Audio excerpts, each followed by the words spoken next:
Assalamualaikum warahmatullahi wabarakatuh. Seperti teman-teman udah tahu juga, semalam itu batas akhir pendaftaran pilkada.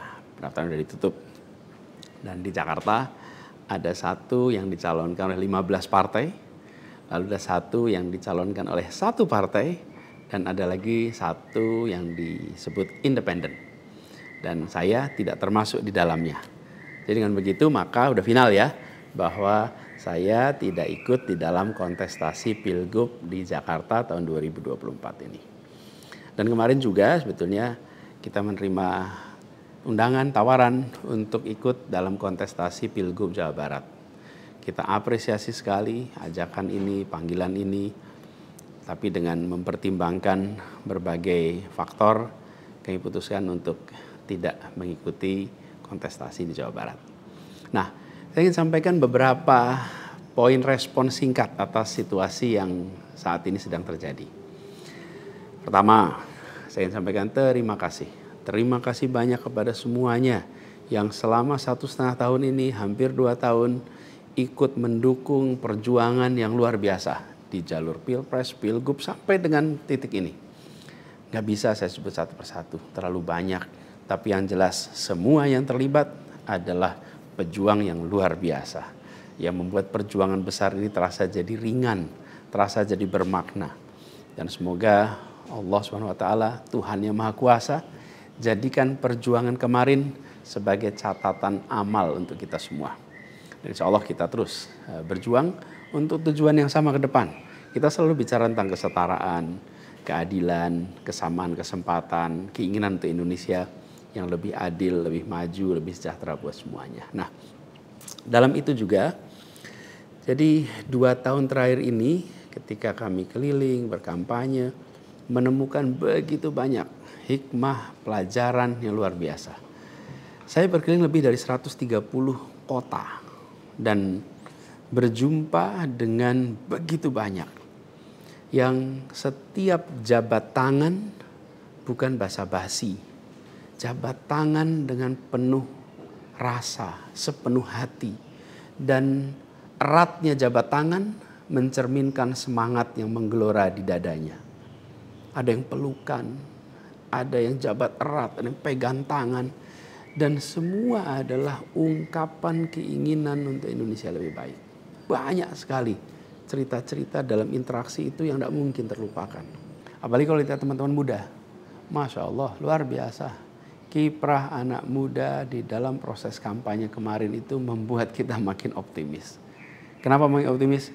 Karena kita punya stok anak-anak muda yang mau bekerja melampaui sekedar kepentingan dirinya, pribadinya. Ini kita masih di bulan peringatan kemerdekaan ya. Di bulan kemerdekaan ini kita memperingati perjuangan para pendiri bangsa yang pada waktu itu banyak sekali yang masih muda-muda. Jadi ketika lihat anak-anak muda yang kemarin terlibat, rasanya dan makin yakin kita masih punya stok pejuang yang amat banyak. Pejuang yang akan membawa Indonesia menjadi lebih adil, lebih baik buat semuanya. Jadi perjalanan ini memberikan optimisme yang sangat besar. Dan rasa optimisme ini makin tumbuh melihat berbagai elemen masyarakat sejak minggu lalu yang turun langsung mengawal keputusan MK dan mendorong tegaknya amanat reformasi yang memang kenyataannya ini, sayangnya ini, banyak dihadapi dengan cara yang represif dan berlebihan. Anak-anak muda cedera, luka di saat mereka datang untuk ikut mengirimkan pesan kami ingin mengawal konstitusi.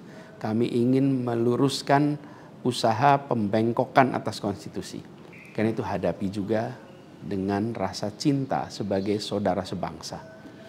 Ini sangat disesali dan ini tidak boleh berulang lagi. Tapi bukan anak-anak muda, jangan pernah gentar. Jangan pernah mundur. Insyaallah jadi catatan untuk diceritakan dengan rasa bangga. Ketika Indonesia konstitusinya terancam, maka anak muda tidak diam. Anak muda terlibat. Dan banyak juga generasi-generasi lebih senior yang memilih terlibat walaupun secara usia sudah senior. Dan gerakan ini juga jelas memberikan hasil. Apa yang terjadi? putusan MK tetap tegak. DPR dan KPU harus mengikuti. Dan di banyak daerah ada calon-calon yang diinginkan publik yang tadinya ditutup jalannya, kemudian terbuka. Kenapa? Karena elitnya dipaksa oleh konstitusi untuk memberikan jalan. Dan ini adalah sebuah kesempatan untuk kita memperbaiki kualitas demokrasi dan harapannya nanti mutu pemerintahan di seluruh wilayah Indonesia. Jadi kemudahan yang disediakan oleh MK ini bisa dimanfaatkan. Walaupun di beberapa daerah juga tidak dimanfaatkan oleh partai-partai merespon aspirasi yang sesungguhnya ada dari masyarakat. Karena pilkada ini kan pemilihan di tingkat daerah yang harusnya mencerminkan aspirasi daerah, bukan aspirasi di puncak nasional. Tapi dalam kenyataannya tidak selalu semua bisa berjalan seperti itu. Nah, gerakan masif mengawal putusan MK di berbagai kota ini juga menunjukkan bahwa tidak benar bila rakyat Indonesia disebut sudah apatis, sudah tidak peduli pada kondisi demokrasi. Nope, sama sekali tidak. Harapan itu menyala, harapan itu menyala terang, dan insya Allah makin terang. Dan terangnya harapan ini harus terus kita jaga, kita besarkan sama-sama. Nah, hal lain yang ingin saya sampaikan, bahwa takdir Allah, Tuhan Yang Maha Kuasa, sudah tertulis bahwa saya tidak mengikuti kontestasi kali ini. Dan sejujurnya ada selalu rasa lega setiap kali melewati sebuah persimpangan jalan. Ketika amanat itu diberikan, artinya Allah SWT meyakini bahwa ini yang terbaik. Dan ketika amanat itu tidak berikan, saya yakin Allah SWT sedang melindungi pada kita. Jadi itu juga yang saya jalani selama ini. Begitu kita menyaksikan situasinya, hasilnya, maka saya yakin seolah ada hikmah-hikmah besar yang akan muncul nanti. Mungkin ada yang tanya, Pak Anies, ada nggak penyesalan tidak mengikuti pilkada ini? Kalau saya ditanya ada penyesalan, tidak ada. Ada penyesalan itu. Apa yang saya sesali? Yang saya sesali adalah aspirasi warga kampung-kampung miskin kota. Rakyat miskin kota yang berdatangan ke rumah ini, di tempat sini. Setelah selesai Pilpres kemarin, bergantian, berombongan datang bergantian. Menyampaikan keinginan, aspirasi, Pak tolong kembalikan kondisi yang kemarin kita rasakan. 1,5 tahun ini hilang.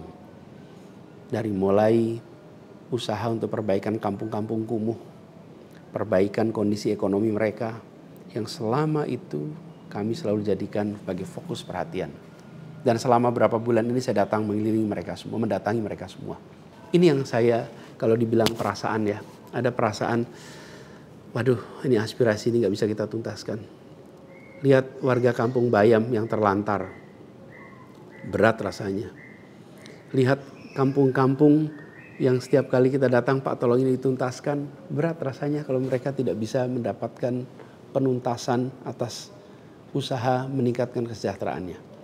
Itu yang kalau ditanya sebagai rasa sesal, bagaimana rakyat miskin di Jakarta yang menjadi fokus perhatian kita tidak bisa saya penuhi harapannya. Para saudara-saudara semua, warga kampung di Jakarta, rakyat miskin kota, saya minta maaf karena tidak bisa membantu melalui jalan pemegang kewenangan, pembuat kebijakan. Tapi bukan berarti perjuangan kita berhenti dan bukan berarti kita ikhtiar kita selesai di sini, enggak. Dengan cara lain nanti kita sama-sama berjuang untuk bisa memperbaiki kondisi rakyat miskin kota yang saat ini sedang menghadapi tantangan yang besar sekali. Saya minum kopi dulu ya. Jadi catatan lain yang saya rasakan ya ketika mengikuti proses ini semua, bahwa terbuka kenyataan bahwa sistem politik kita, demokrasi kita masih amat ringkih.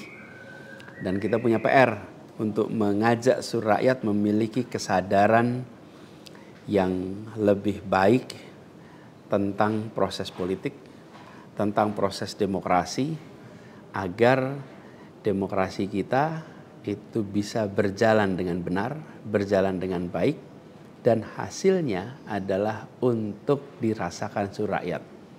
Ini PR tersendiri dan bukan sesuatu yang sederhana, tapi kita harus kerja keras. Dan saya rasa kita jangan berhenti di sini. Karena itu, salah satu tujuan besar yang akan diperjuangkan ke depan adalah meningkatkan kesadaran politik dan demokrasi Indonesia. Membantu mendorong supaya inisiatif-inisiatif, gerakan-gerakan sosial masyarakatan itu bisa tumbuh berkembang khususnya di kalangan anak-anak muda. Seperti yang selama ini sudah dikerjakan, seperti misalnya humanis, ubah bareng, turun tangan, dan lain-lain. Nah, ada hal lain yang saya ingin share di sini. Kalau dalam interaksi, termasuk juga di sosial media, banyak sekali yang memberikan usul, saran, lebih baik Anies berkarir di luar negeri aja. Ada yang usul saya ke lembaga-lembaga internasional, ada yang berusul saya untuk mengajar di kampus-kampus di luar negeri. Saya jawab tidak, insya Allah tidak. Saya mencintai Indonesia secara tanpa syarat. Di sini saya dilahirkan, di sini saya dibesarkan, dan di sini saya akan berjuang. Kecintaan pada Indonesia membuat saya tidak akan bisa meninggalkan tanah ini. Saya akan tetap berada di Indonesia. Saya akan tetap berkarya di Indonesia. Saya akan tetap berjuang di Indonesia bersama dengan saudara-saudara sebangsa untuk membuat Indonesia lebih adil, lebih sejahtera bagi semuanya.